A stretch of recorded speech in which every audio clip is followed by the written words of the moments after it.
My name is Deborah, and we are about to do this response video for the young lady that called in. I want to thank everyone who dropped down in the comments and gave her some encouraging words, some advice. It's all good advice. We're going to go over some of it. But first of all, if you didn't have a chance to listen to the video, I'm going to play it here real quickly. It's a short video. I think it's only maybe about a couple of minutes long, 2 or 3 minutes. And then I'm going to come back and give my comments and my advice. And then we're also going to read through some of your advice as well.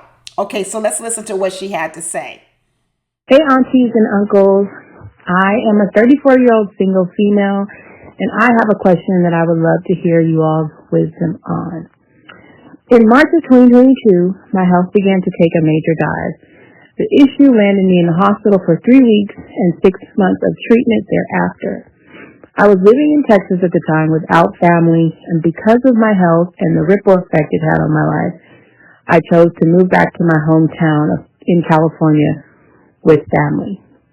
I began to rebuild my life again, got a nice job, began to heal, and enjoy my life once more.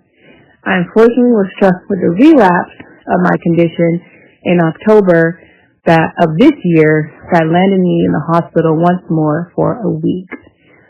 I now am somewhat back to myself, but my condition is still ongoing. My condition is rare, but many people go on to live normal lives, as this condition, depending on the person, may never affect you, or if it does flare up, it may be intermittently, and when it does, it may call for hospitalization at its worst and outpatient treatment at its mildest. As of now, I'm resuming my life as normal, along with still being seen and treated by doctors. I would consider myself to be a vibrant young woman whose faith has really helped me along this process, although it has been difficult. I know that I'm not an anomaly, as many people have health challenges. My question is, how do I move forward and plan a life for myself while still being flexible with the changes that may occur in my health intermittently, if there is a reoccurrence? Since this year, I have been taking a live-in-the-now approach, and I just have been focused on enjoying friends, experiencing new things, and traveling. But I also know that it is wise to plan for the future. I do harbor some fear and anxiety, if I'm honest, because like we all know, we never know what's around the corner. I am very much determined to live a life that is full, even though this has and is tough. I am grateful now for my life more than ever. I just don't know how to navigate and build it around my current circumstances. Thank you all and Auntie Deborah for all the advice. Can't wait to hear what you all have to share. So there we have it. That is her video, y'all. As a recap, she's a 34-year-old single woman. She had a health scare in March 22. She moved back from Texas, the great state of Texas. Now she's back in Cali, my home state. She said she was doing a nice job of healing, y'all. And then maybe in October of 2022, she took another turn. She ended up back in the hospital for another week. She doesn't tell us what her condition is, but she does say it's rare. She says, most people can go on and it may not affect them. But she may have some flare-ups here intermittently. She's been in hospitalization. She may have to get outpatient treatment. But what she's telling us is she's living a nice, normal life, which is good to hear. She says she's a vibrant person. She wants to stay lively. She's a person with strong faith. And she knows there's going to be some difficulties with her health challenges. But she says she wants us all to give her some advice on how to move forward with a life plan, and still being flexible, even though she knows some of these things that are going on with her. She wants to be able to plan for her future, but she doesn't know how to go about doing it, y'all. She wants to know how to navigate this and build a life going forward. So first of all, I want to congratulate her and give her a round of applause and bravo for writing into all of us aunties and uncles, because that tells me right there she's a brave person. She's a brave person because it's not easy to reach out to people and ask for advice with something so personal. So that already tells me that this youngin is brave and she has a lot of fortitude, and that's going to go well with her. And I'm going to say this. I'm going to say that, life throws us curveballs. It throws us all curveballs. Our curveballs are different. Some people's curveballs are health, like this young lady's is. Some people's is other things. But life throws us curveballs. I mean, really, how many of us can say that we're living the exact life that we thought we would? How many of us can say that we're on the exact road that we thought we would be on, 20 years ago, 15 years ago? The truth of the matter is most of us actually don't even end up on the road we think we'll be on. But that doesn't mean it has to be a bad road. That doesn't mean that the new road that we're on has to lead to a dead end. See, there's the beauty in it. We may not be on the road that we thought we'd be on. Life may have thrown us some curveballs, but it doesn't mean that those things can't be counted as good, and that those curveballs and those new roads we're on, they can sometimes lead us to better places than if we had followed a path that we thought we should go on. That's the thing about life. It really is that you think you can have your whole life planned out, what road you're going to be on, where you're going to go, how your health's going to be, how your job's going to be, how your marriage life is going to be, or how your single life is going to be, whatever. You could really think that you have it all planned out, and then life throws you a curveball. There's an old saying that says, if you want God to laugh at you, or tell him about your plans. And you know what? And that's why I'm going to say to this young lady that you may be on a road that you didn't think you'd have to travel down, and especially not at your young age of 32. You may be on a road in which you never thought you would be on, but it doesn't mean that road is leading you to a place in which you can have joy, happiness, and a really fulfilled life.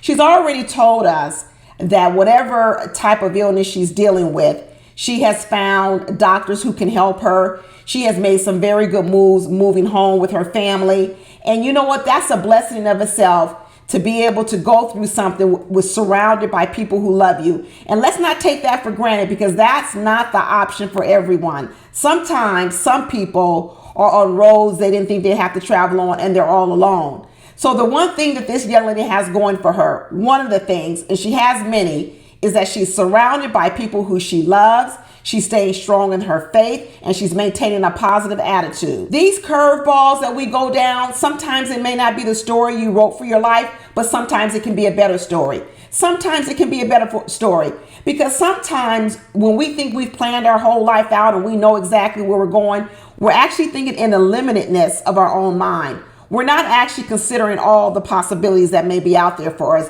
because we've already decided on this road. And when you're thrown something like this, when you're thrown something like a serious illness in which you've had to have hospitalization, in which maybe it's a chronic illness, there may not be any long-term solution, but it's manageable, it really makes you change your life. Many of you know who've been watching me for a long time know that my husband is a cancer survivor, 2-time cancer survivor. And it really wasn't anything that we would think we would have to deal with, at least not this early in our life, but it was put on our front door. We had to deal with it. And it changed us as a couple. But you know what it did? It changed us as for the good. Because sometimes when we think we have unlimited health, we have unlimited time to be on this earth, that there's nothing can stop us, we tend to put things off. We tend to say, well, I'll do that later. I'll travel there later. I'll do that later. Maybe in 10 years, I'll do that. But it's something about an illness. It wakes you up. And let me tell you, that awakening is good for a lot of people, because it makes you start to concentrate on what's most important. And it makes you say, why do I need to save things for later? I need to enjoy the moment now. I need to enjoy this life I have now. I need to partake in all the things that are going to make me happy and bring me joy, and don't put them off to later. And that's one of the things that what I want to say about this young lady's illness, that awakening that comes with an illness makes you cherish more today. And a lot of people go through life taking for granted today. And that's something that a person who's gone through a serious illness, they have that advantage over a person who hasn't had an illness. Because a person who's had an illness, let me tell you, it is much more sweeter. Your days are much more sweeter because you appreciate them more and you don't take them for granted. And as a result, there becomes an urgency to your life. People who have illnesses grow on to accomplish great things because of the urgency that has been placed on their life. And I would tell this to this young lady: use this moment to not make you feel that you must limit yourself, but use this moment to propel yourself forward, to enter into new challenges, to bump up your time frames. If you were planning something for 4 years later, bump it up, do it in 2. If you were saying what you want to do in 10 years, bump it up, do it in 5 years. Make this moment where you've experienced this illness, make it be a catalyst for you living an even greater and fulfilled life than the one you might have had planned for yourself before you were diagnosed. I don't know what your illness is, but I don't know if it means, if you want to have children, if you want to have a family. There's plenty of ways to have children nowadays, even if it is an illness that kind of prevents that or makes it more difficult. If it's not, this illness that you have, even though you say it's something that you would deal with a lifetime that is controllable, don't let it stop you from your dreams. If you want to get married, if you want to have kids, if you want to be in a relationship with a person, don't let it stop you. Let it propel you forward. Let it make you start dating intentionally. A lot of people waste a lot of years not dating intentionally. They wake up 10, 20 years later and say, what did I do with my dating life for the last 10, 15, 20 years? And they didn't even have an illness. They didn't have one bit at all. And sometimes the wasting of those 10 years or 15 years is because they don't have an urgency to their life. They think it's always going to be there, that they can go back to any time they want to. Let this illness that you're dealing with, that you're overcoming, that you're getting better from, let this be the things that sparks you and says, I don't want to wait. I don't want to drag my feet. I don't want to put off things that I can do now. Whether that, like I said, whether that is having a family, whether that is getting married, whether that is being in a relationship. And let it date you intentionally. We're watching these shows, Ready to Love, Make a Move, and we got women over here complaining about the loafers on a man's feet. We got women over here complaining about this man doesn't have swag. When you have an illness, it puts things in perspective. Really, it makes you concentrate on the most important things of a relationship, if that's going to be with a partner in your life. You won't be worrying about about no loafers, because what you'll be looking for is you're going to be looking for a man with some kindness, some compassion, who's going to be there with you. So when you have those moments when you're ill for the day, or you're having treatment, or maybe it's just a down day or whatever, he's going to be there for you. That has nothing to do with the loafers he has on. An illness, this moment in your life, like I said, it can do some wonderful things for you. It could awaken you. It could make you start looking past superficial things like loafers and name brands and labels, because in the end, that's not what's important. Louis Vuitton's not going to keep you warm. Louis Vuitton's not going to be there in the hospital. Louis Vuitton's not going to rub your back when you may not be feeling well. Louis Vuitton's not going to go to the store or the pharmacy and pick up any medication you may need. It makes you concentrate on what's most important. It makes you have an intentionality about your life that you may not have had before. It can be a wake-up call, and it can be a beautiful wake-up call, and that's how you should look at it. Even if you do start dating and you have to tell people about your illness, or you want to tell people about your illness, that's how you should look at it. You should not look at it as how it's limiting you. You should not look at it how it's making you less than. You should not look at it as how it may be making you less desirable to a mate. No. You should be looking at it as how it makes you more attractive, what it has done for you, how it's awakened you, how it's made you live life differently, how it's made you a better partner, because now you appreciate the little things about a person, the things that lots of people who don't have to worry about health take for granted. Take something that could have been meant to harm you or to hold you back or keep you down or keep you depressed, and allow it to be something that encourages you, uplifts you, and allows you to spread joy and happiness to other people, and that you can live a more happy and fulfilled life yourself. I'm glad to see that you got some good treatment going on. I'm happy to hear that whatever illness or disease or whatever it is, that you got it under control, that you seem like you have a nice team of doctors. And I just pray for good health, good mental health, good physical health, good emotional health going forward. I do want to take some time real quick to read a couple of these messages that were sent and dropped down, because I think there was some wonderful advice. Then we have El Rami. I love the fact that you are staying positive and speaking about your future. That in itself is a win. I honestly would just say keep doing what you're doing and let your family and friends continue to give you love and fellowship.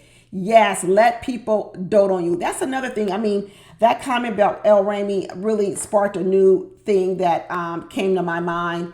and that is not being afraid to reach out to people for help. You know, we're always taught to be so independent, do things on your own, you know, be a strong woman, all these other kind of things.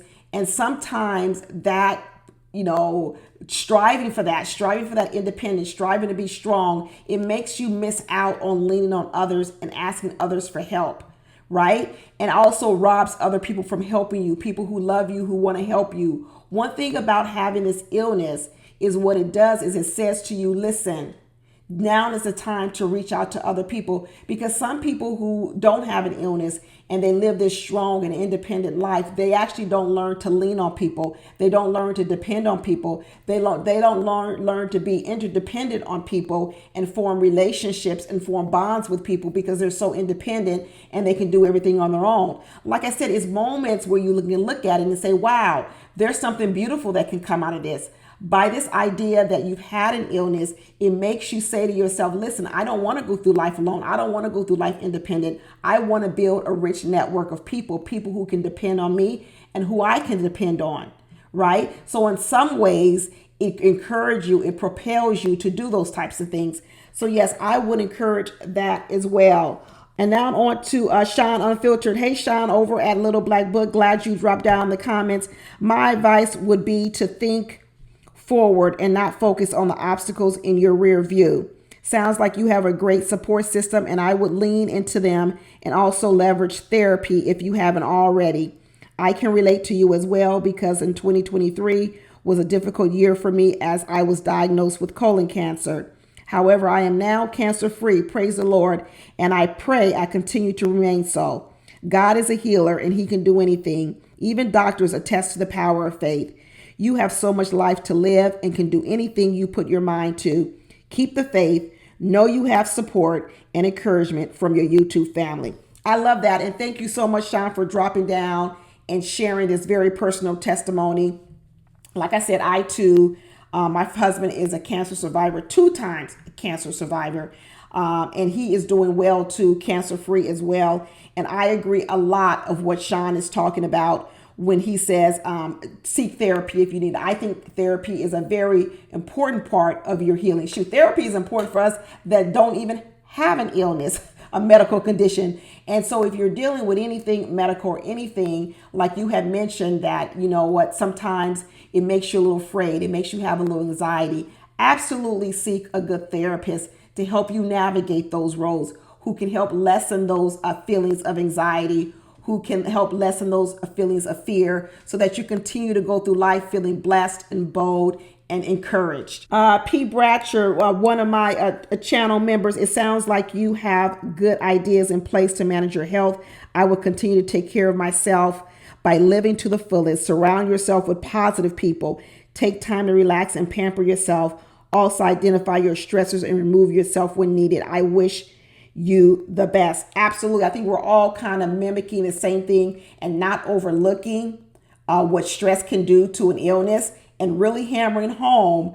Don't just worry about that, the other condition. Also worry about your stress. It's very important to keep that down and to have things in place that help you minimize that, whether that's prayer, whether it's meditation, whether it's listening to soothing music, whether like it's taking bubble baths, whether it's getting massages, all those things, incorporate it in your daily life. Another channel member is Kimberly Portz. So sorry you are sick. Dealing with serious illness is scary. I recommend saying a healing Bible verse every day when you are afraid. Lord, heal me and I will be healed. Save me and I will be saved. For you are the one I praise. Jeremiah 17:14. He sent forth his word and healed me and delivered me from destruction. Psalm 107:20. God bless. Thank you, Kimberly, for that wonderful, wonderful prayer that I was able to read out loud here, and bless this young lady, and may it cover her and keep her in this good health in God's hands. Amen on that one. Diane Adams, 408. My advice to this young lady is to live her life to the fullest, because tomorrow is not promised to anyone, and to surround herself with good friends and family to support her during any future health concerns.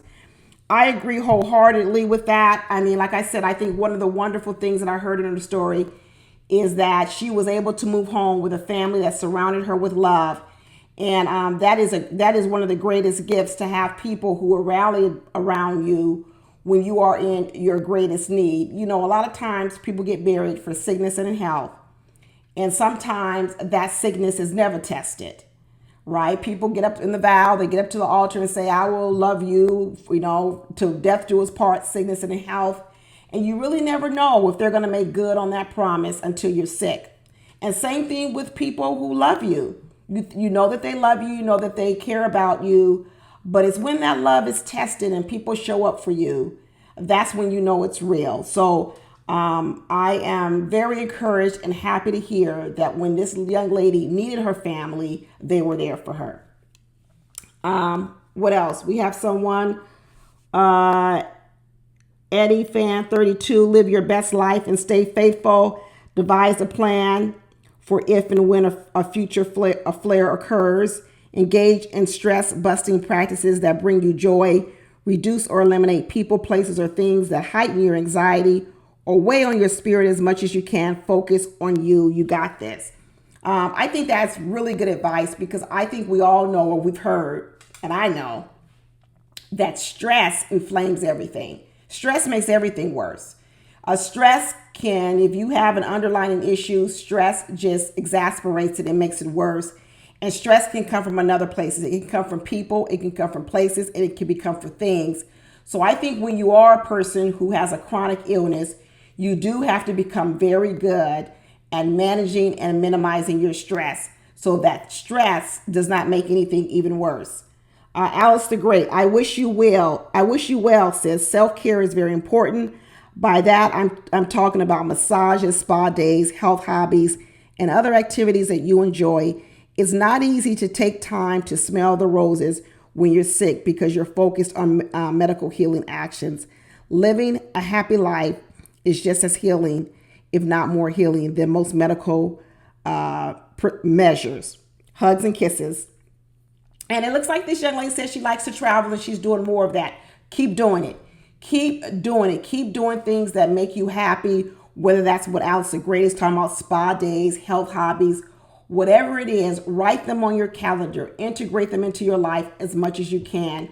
Times when you're feeling well, don't slack off of it. Keep doing it, because I do believe that mental happiness translates to also physical happiness. Mental wellness translates to physical wellness. Natural girl. My advice to young ladies: to find support group of people living with the same or similar condition in your area. It makes a world of difference when someone else can relate to everything you're going through. That's one thing I like about, today's world versus when, I was much younger, is that we have such a world that's open up to finding groups of people and things we share in common. I mean, I found all of you on this YouTube channel, like I said, because I liked watching these shows. So I agree, getting a support group, surrounding yourself with people who are on the same road as you can offer you encouragement. But make sure those people who are on the road with you are encouraging you and they're not holding you back. Because sometimes people are dealing with the same thing, but they're dealing with it differently.